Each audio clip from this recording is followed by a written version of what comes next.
The bus leaves for Glasgow every day. There are thriving supporters clubs for Rangers and Celtic. There's a yearly Highland gathering, and they even hold the World Haggis Eating Championships here. But this isn't Clydeside. It's 300 miles away in the rich Northamptonshire countryside. The place is Corby, a steel town set in a sea of agriculture.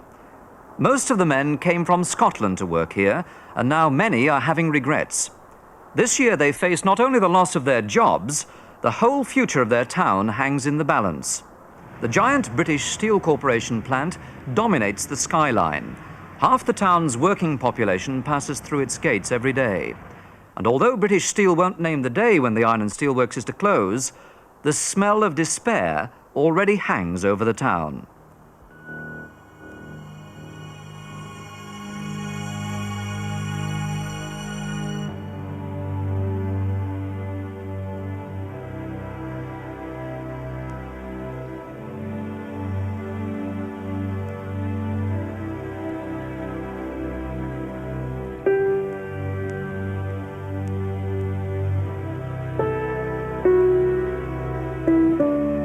The Scots who came here during the Depression of the 1930s were promised a secure and prosperous future.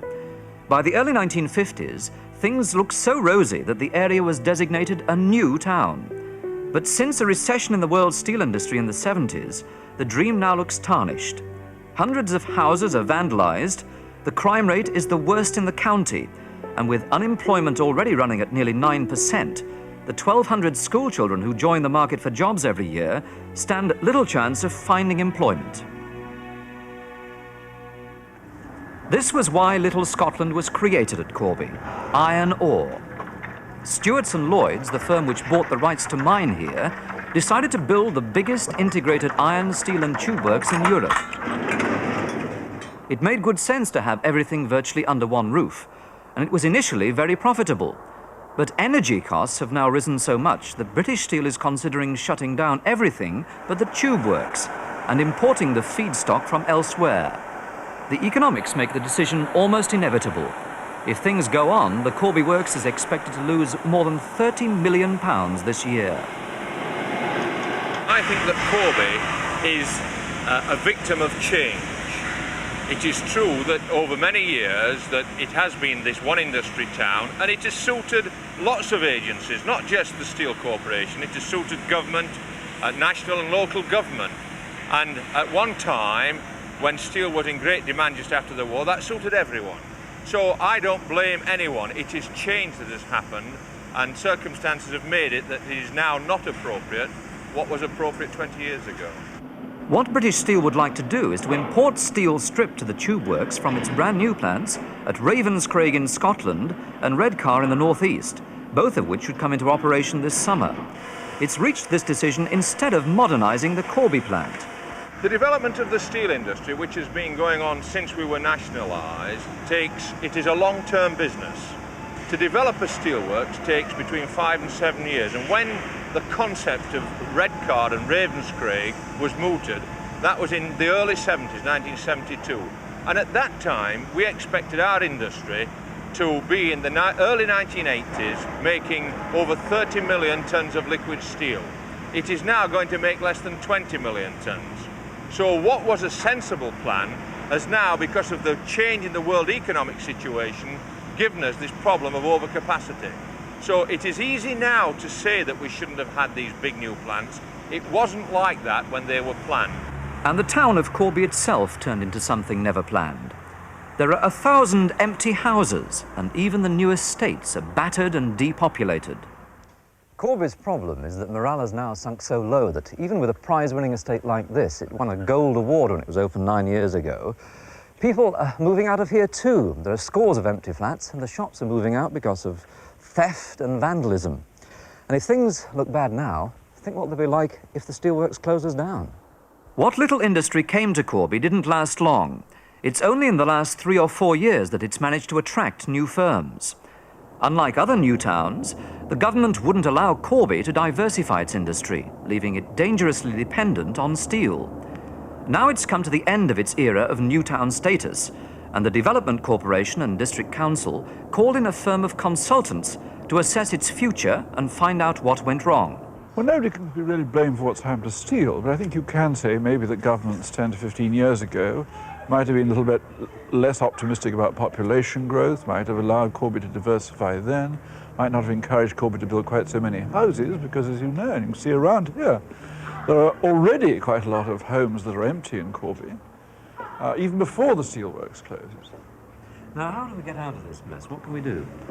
Well, I think the first thing is to recognise that Corby's problems are very severe and very special, and that even though it's in the middle of the Northamptonshire countryside, it is isolated, and it needs assisted area status, the status that most parts of Scotland and many other Merseyside and other areas have that have equally severe employment problems. The steelworkers complain that both the government and British Steel have gambled with the town's future and lost. 1 and 5, 15. On its own, number 1. They also say that many of the families of steelworkers are suffering from blinkered vision. In order to get their message across, the men need a little showbiz razzle-dazzle.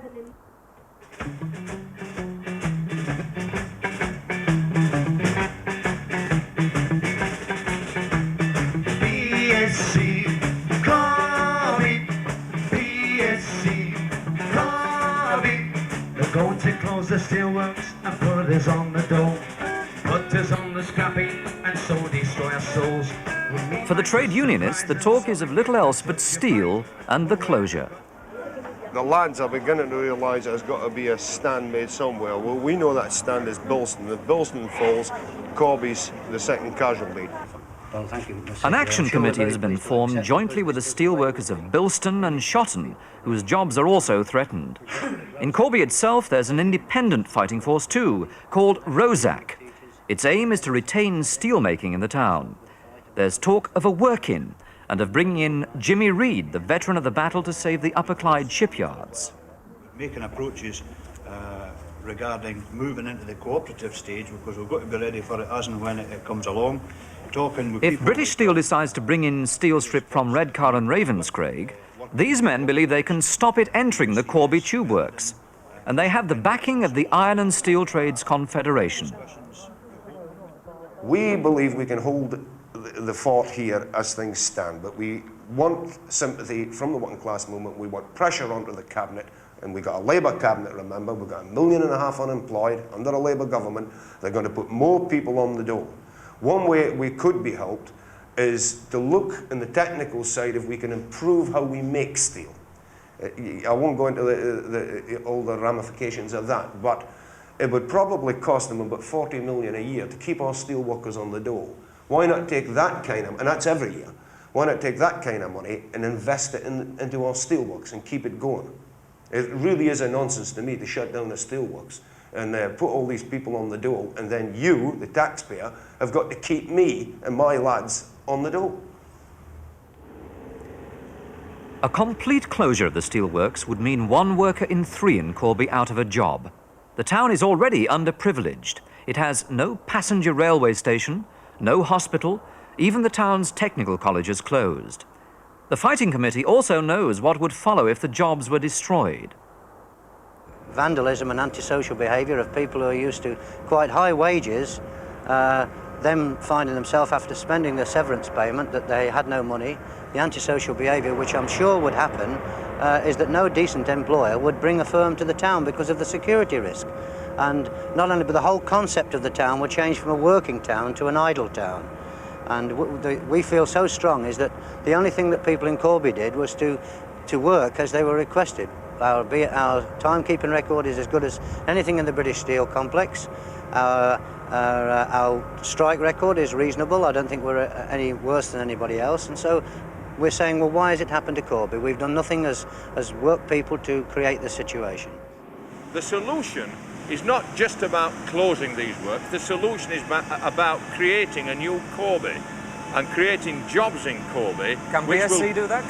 Can you create new jobs? BSC can help substantially and intend to do that, and will form a very active part in whatever organisation is set up to create these jobs and get a better balanced Corby. What sort of firms do you think you could create here then?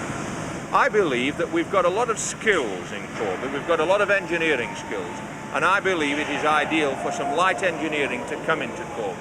That's the kind of industry that we expect. With BSc money? With government money, with BSc money, with European money, yes. Time is short. It's only a few months before British Steel opens its 2 new plants, and the rest of the European steel industry is already impatient at the way the BSc has been allowed to lose more than £1 million a day. Viscount Etienne d'Avignon, the Common Market Industrial Commissioner, is determined to make the whole of European steel competitive by the early 1980s. If we don't achieve that, he argues, Corby could be only the first of many European steel towns to go to the wall in the face of cutthroat competition from the rest of the world.